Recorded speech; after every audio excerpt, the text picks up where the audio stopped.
अच्छा मैम, अभी आपने एक वर्ड यूज किया, अल्कलाइन, एंटीऑक्सीडेंट, माइक्रो क्लस्टरिंग। ये वर्ड हम लोग ना, अब चूंकि क्या है ना, ये तीनों प्रॉपर्टी है पानी की, तो ऑब्वियस सी बात है हमको लोगों को शेयर करना होता है। तो आज हम आपसे जानना चाहेंगे कि एज ए हेल्थ एक्सपर्ट कि ये वास्तव में ये तीनों चीजें क्या हैं। व्हाट इज अल्कलाइन, क्या है माइक्रो क्लस्टरिंग, क्या है एंटीऑक्सीडेशन, क्या है और वास्तव में आपको क्यों लगता है कि कैंगन में ये होने की वजह से कैंगन इतना पावरफुल है आपके हिसाब से? Yes ma'am, go ahead. Yes, so should I share my presentation, क्योंकि मैं उसमें अगर फोटोज के साथ दिखाऊं तो लोगों को काफी अंदाज मिलेगा। Please please please ma'am, back end team शायद आप मैडम को वो कर सकते हो उसके लिए। या please ma'am, you can now share it. और कितना मेरे पास वो समय है तो उस हिसाब से मैं आपको पूरा वो जो है आप मेरे आराम से मैम ये टॉपिक दिस लाइक 10-15 मिनट, आप 20 मिनट आप आराम से इसको एक्सप्लेन करो। Okay, done done. आराम से, तो मुझे सिर्फ स्क्रीन शेयरिंग का अलाउ कीजिएगा। Back end team please check it out. Very interesting topic मेरे दोस्तों।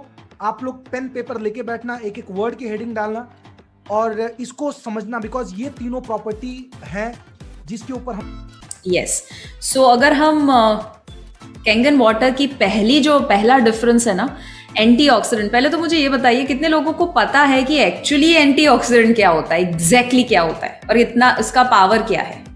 ओके, कुछ लोग हाथ ऊपर कर रहे हैं। कम से कम 500 बार तो बोल चुके होंगे अपने मुंह से। यस, आप बोल चुके होंगे, बट आपका आज है ना नजरिया पूरा चेंज होने वाला है एंटीऑक्सीडेंट के बारे में। और जो आपके आसपास 99.99% लोगों को नहीं पता है, वो आपको मैं अभी बताने वाली हूँ कि कितना पावरफुल है एंटीऑक्सीडेंट और क्यों वो लेना चाहिए आपको। अब मुझे ये बताइए, यहाँ पर जो आपको दिख रहा है कि दो फोटोग्राफ्स है, दो तरह के, लेफ्ट साइड और राइट साइड, जिसमें आपको चेयर, बिल्डिंग वगैरह दिखेगा लेफ्ट साइड, और राइट साइड जो है उसमें आपको फोन और वगैरह कार जो है वो दिखेगा। द बेसिक डिफरेंस इज कि वो भी लेफ्ट साइड वाली चीजें हैं वो सारी डेड चीजें हैं, और राइट साइड वाली लिविंग चीजें हैं, यानी कि जिंदा। उसे चलाने के लिए आपको कुछ देना पड़ेगा, राइट? एक बार बिल्डिंग बन गई उसके बाद उसे चलाने के लिए कुछ देने की जरूरत नहीं है। एक दरवाजा बन गया उसके बाद उसे चलाने के लिए कुछ नहीं चाहिए। बट हाँ, मोबाइल को, गाड़ी को, इंसानों को कुछ ना कुछ चाहिए ताकि वो जिंदा रह सके। अब जो लिविंग चीजें हैं उनको चलाने के लिए एनर्जी, इलेक्ट्रिसिटी या पावर चाहिए। सिंपल सा लॉजिक है। Yes ma'am. अब दो तरह की लिविंग चीजें होती है, जैसे कि मूविंग, यानी कि जो मूव कर सकती है, पोर्टेबल है, मोबाइल है, लैपटॉप है, और नॉन मूविंग यानी कि जो वायर्ड है, जैसे कि पर्सनल कंप्यूटर, टीवी वगैरह।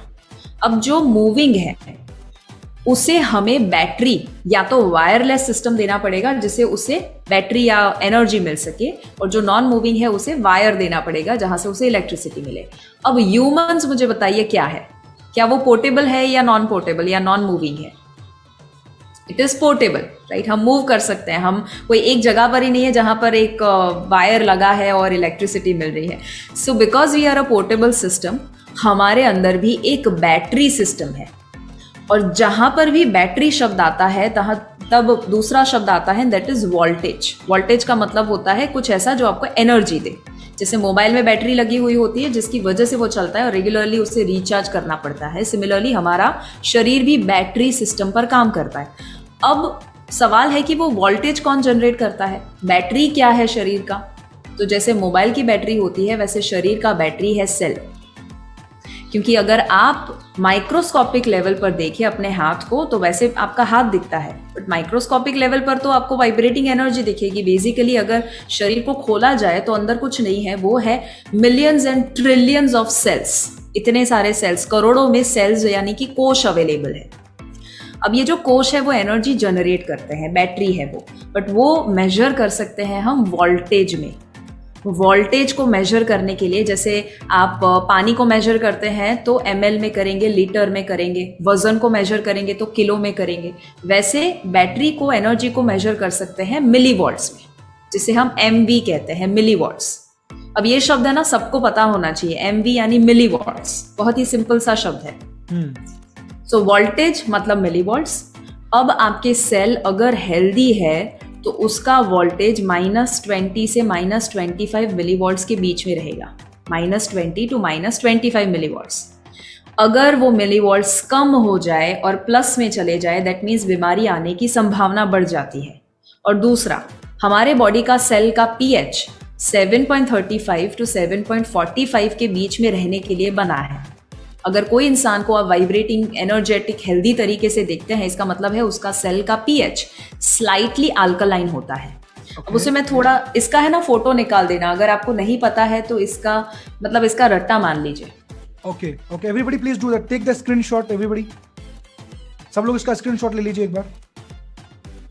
सो सेल वोल्टेज -20 टू -25 एवरेज रहना चाहिए मिलीवॉल्ट्स के बीच में, और सेल का पीएच 7.35 टू 7.45। अब यहाँ पर देखिए, जब हम जन्म लेते हैं ना, तब हमारा सेल का पीएच करीबन 7.60 के आसपास रहता है, यानी कि नॉर्मल से ज्यादा अल्कलाइन। इसीलिए आप देखते हैं कि उन बच्चों का सेल वोल्टेज क्योंकि -35 है, हाई है सेल वोल्टेज, उसकी वजह से उनके बच्चों के अंदर एनर्जी हाई रहती है या लो?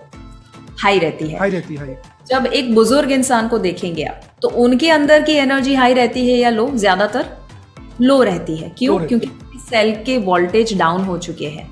हम जैसे जैसे एडल्टहुड में जाते हैं, और अगर कोई हेल्दी एडल्ट है तो उसका सेल का वोल्टेज -25 के आसपास रहता है।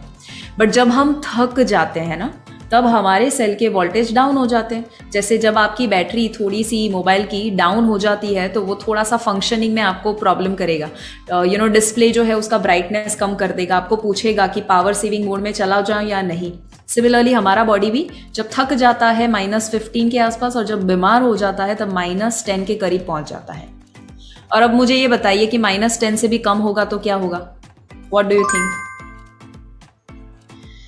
You will attract chronic problems in your body. But वो कैसे हम सेल का वोल्टेज कम करते हैं?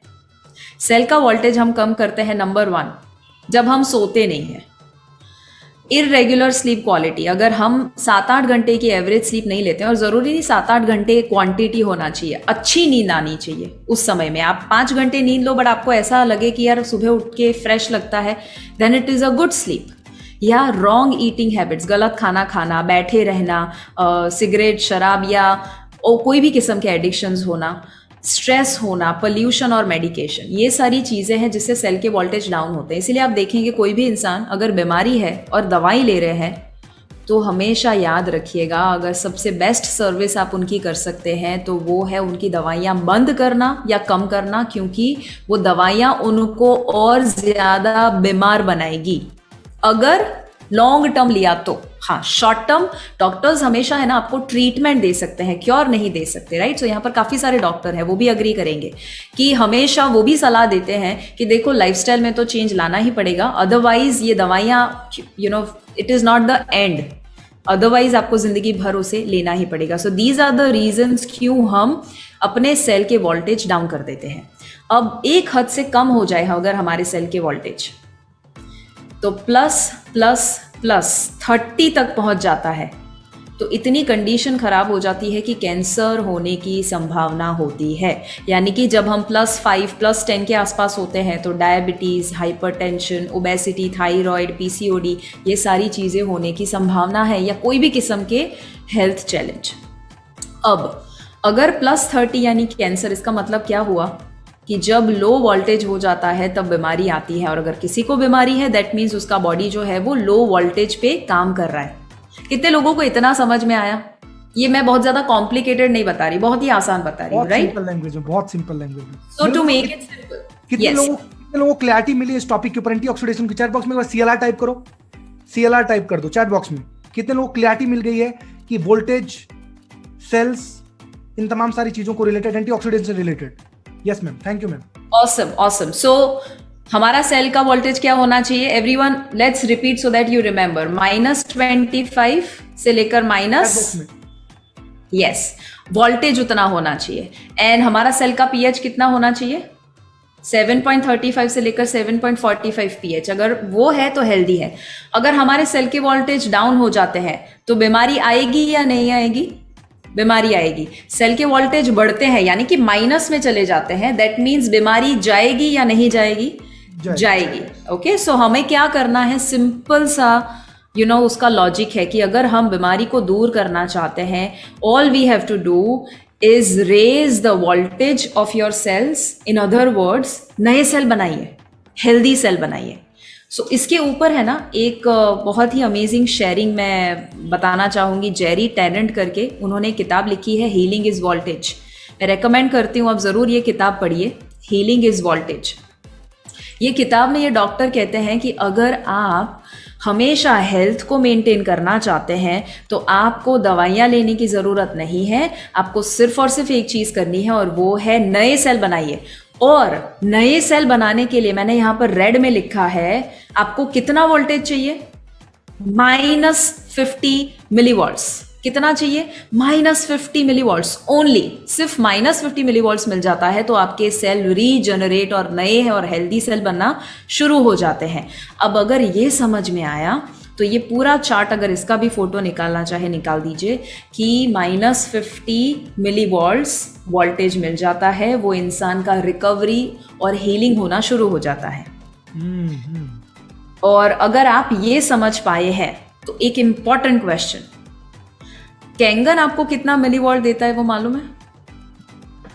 दोस्तों चैट बॉक्स में टाइप कीजिए, वेरी पावरफुल क्वेश्चन, प्राउड होगा आपको फिर से अपने आप पे। कुछ लोग लिख रहे हैं, right? Yes yes, they are writing yes yes yes. अब आप हैरान हो जाएंगे और अब आपको पता चलेगा कितना पावरफुल है वो। सिर्फ आप जब कहते हैं ना कि इतना मिलीवॉल्ट देता है कैंगन वाटर, उसे आपको इतना एम्फसिस के साथ कहना चाहिए ना, सामने वाला हिल जाना चाहिए, अरे बाप रे इतना बड़ा देता है।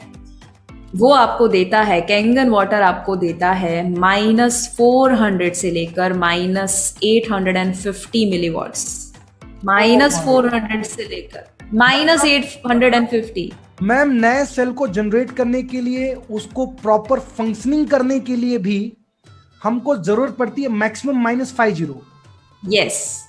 और कैंगन हमको देता -400 टू -850, मतलब उसका कम से कम 8 से 12 गुना ज्यादा। यस। वाओ। मतलब है हैलोजन बल्ब और अपन अभी तक उसको 2 वोल्ट के जो है बल्ब की तरह दिखा रहे थे। एवरीबॉडी आपको पता है, आप ये सारी चीजें अगर आप जेरी टेनेंट को बताओ या ऐसे लोगों को बताओ जिनको सही में पता है कि सेल्यूलर लेवल पर अपने बॉडी को चेंज कैसे करना, वो हैरान हो जाते हैं। और इसीलिए यहाँ पर मैं नाम तो नहीं दूंगी, बट आपको पता है कि कितने ऐसे सेलिब्रिटीज हैं और कितने ऐसे हेल्थ एंथुजियास्टिक लोग हैं, कितने ऐसे डॉक्टर हैं जो कैंगन को प्रमोट करते हैं। हाँ, yes, और वो ऐसे डॉक्टर हैं जो सही में पेशेंट की हेल्थ सही में अच्छी करना चाहते हैं। डॉक्टर हिरोमी शिन्या का आप जानते हैं, right? One of the greatest doctors that the world has ever seen. वो अगर इसे रेकमेंड करते हैं ना तो दूसरा थॉट ही नहीं आना चाहिए। वो अपने सभी पेशेंट्स को रेकमेंड करते हैं। आई मीन मैम थोड़ा इस पॉइंट को थोड़ा स्पेसिफाई करो तो थोड़ा। यहाँ पे बहुत सारे ऐसे लोग हैं, उनके गली के 4 डॉक्टर उनको मना कर देते हैं, बोलते हैं नहीं ये नहीं लेना चाहिए, ये बेकार होता है। और मैम थोड़ा सा एम्फेसाइज करना इस पॉइंट को कि 4 डॉक्टर ने मना कर दिया, सर मेरे जो डॉक्टर है ना, पर्सनल डॉक्टर, वो मेरे को मना कर रहे हैं, इसलिए मेरे को कैंगन मशीन मेरे घर में नहीं लगाना है। मैम थोड़ा सा स्पेसिफाई करो मैम इस पॉइंट।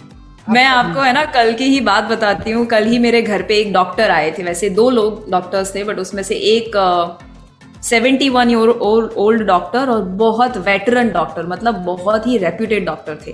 तो उनके साथ जब मेरी बात हुई, करीबन 9:30 के आसपास मेरी बात हुई, और तब कैंगन की बात निकली। उन्होंने मुझे क्या बोला पता है? शिवांगी देखो, अभी ये जो कोरोना का समय आया है ना, इतना समझ चुके हैं कि जो गली पे रहने वाले लोग हैं ना, उनको कुछ नहीं होता, बट जो बड़े बड़े लोग होते हैं ना, उनको बहुत प्रॉब्लम होता है। ठीक है, अब उनका ये एनालिसिस था। तो मैंने पूछा, अच्छा क्या लगता है आपको, क्यों ऐसा हुआ? तो बोले हम लोग है ना, अपनी इम्यूनिटी बहुत ज्यादा है क्योंकि हम सिर्फ और सिर्फ हेल्दी लाइफस्टाइल फॉलो करते हैं। अब उनको जब मैं देख रही थी, ठीक है, अब उन्होंने अपना नजरिया बताया, बट ये बिल्कुल गलत है। पहले तो मैं बता दूं, किसने कहा कि स्ट्रीट वाले लोगों को प्रॉब्लम नहीं हुआ? हमारे घर में जितने भी मेड है ना, 5 मेड में से 4 मेड को कोरोना इतना खराब हिट किया था। बट प्रॉब्लम क्या है, बड़े लोगों का न्यूज में आ जाता है। ये लोग जो होते हैं बहुत ज्यादा निग्लेक्ट कर देते हैं। Very true. तो ऐसा नहीं है। लोग ये कहते हैं, बहुत सारे डॉक्टर्स, कुएं का पानी पियो और ऐसा पानी पियो जो इम्यूनिटी बढ़ाए। अरे आपको पता है वो कितना डैमेज कर सकता है आपको? सो लोगों की तो छोड़ो, मैं जितने डॉक्टर्स को मिलती हूँ ना, नंबर 1 मैं क्या देखती हूँ पता है? उनका पेट बड़ा है क्या, वो कोई दवाई ले रहे हैं, तो उनकी सलाह सुननी ही नहीं है। बहुत सही। अगर खुद ही डॉक्टर है और लोगों को सलाह वो देते हैं, तो खुद अनहेल्दी कैसे रह सकते हैं? तो अगर आप ऐसे डॉक्टर को मिलते हैं ना जो खुद बड़ा सा पेट लेकर, टायर लेकर, और उस पर चाय भी पी सकते हैं, उतना अच्छा सा टायर उन्होंने बनाया हुआ है, और अगर वो खुद दवाई लेते हैं ना, तो कभी भी उनकी मत सुनिए। बट हाँ, कुछ लोग ऐसे डॉक्टर्स होते हैं जो सही में हेल्थ कॉन्शियस होते हैं, बट अगर फिर भी वो मना करे, इसका मतलब सिंपल है कि उनको अभी तक कैंगन का पावर मालूम नहीं है। और इतना हमेशा याद रखिए, फ्यूचर में लोग है ना हमेशा रिएक्टिव होते हैं, यानी जब भीड़ चली जाएगी ना कैंगन के पीछे, तब सारे डॉक्टर समझने वाले हैं इसका पावर। अब तक लोग नहीं समझ रहे हैं। क्यों नहीं समझ रहे हैं? क्योंकि प्रॉब्लम डॉक्टर का नहीं है, प्रॉब्लम थिंकिंग का है। वो डॉक्टर हो, इंजीनियर हो, लॉयर हो, उससे क्या फर्क पड़ता है? थिंकिंग तो वही है ना। अद्भुत, अमेजिंग।